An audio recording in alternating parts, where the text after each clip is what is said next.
some sleep and we can start the account tomorrow. As the words left my mouth, though, I knew I was fighting a losing battle. You see, my wife had the glint in her eye. A glint that has had me redecorating the living room at 2 a.m, ordering a pizza when we're meant to be dieting, and buying all the equipment required to start a resin business.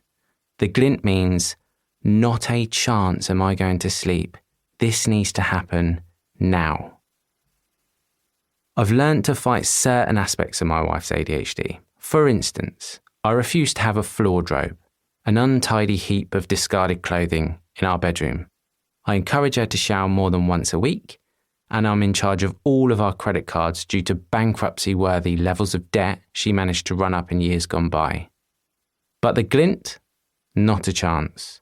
In this moment, she is Muhammad Ali, unstoppable, unbeatable.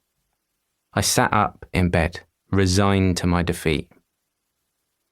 15 minutes of ADHD super speed brainstorming later, our ADHD_love TikTok account was created, and our first video, Real Tampon, was live.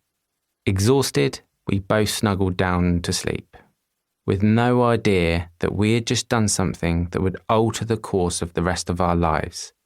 That this video about my wife's self-rolled tampons would go viral, that we would continue to create ADHD content and build a community of millions.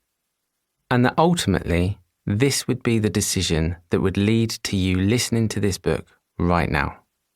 So here's to ADHD, and here's to the glint in my wife's eye. Introduction. Why is everyone crying? One of the weirdest things that's happened to us both over the last year is that people who have seen our social media accounts have begun stopping us in the street. It's always such a wonderful reminder of the real humans who are watching what we create. Something that has shocked me, though, is that the majority of people we have met have started crying. The reason I find that odd is that our account is what I think most people would call a comedy account. It's meant to be humorous. I'm not saying either of us is the next Ricky Gervais, although if you saw the pyjama-clad dance moves she pulls before bed, you might start to believe it.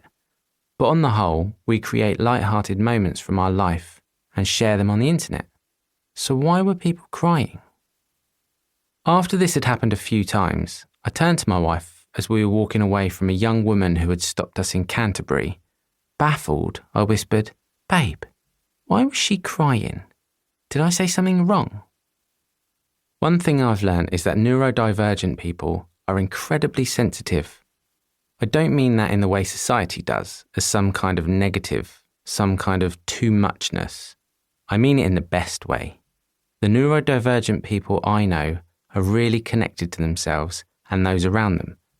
So when one of them starts crying, I genuinely wonder where I've gone wrong. Of course, my ADHD wife knew exactly why the young woman and all the rest of the people we met were crying. It's almost like they speak the same language, an unwritten dialogue of understanding that comes, ironically, from a lifetime of being misunderstood. She knew why they were crying because she's one of them. And now, at this point, I'd like to introduce you to my ADHD wife, Rox. Hi, I'm Rox, aka the ADHD wife.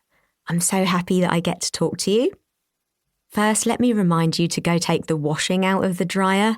And second, I'll pick up where Rich left off and explain why people we meet start crying. It's shame, the same shame I had felt for my entire life until I received an ADHD diagnosis at age 36, and soon afterward became part of an incredible internet community of people just like me. I remember my first time watching an ADHD symptoms video on TikTok before I knew I had it. I burst into tears. For the first time in my life, my inner monologue, my strange and very weird struggles, were being shared by somebody else. I remember being struck so clearly by the following words: "Oh my God, it isn't just me."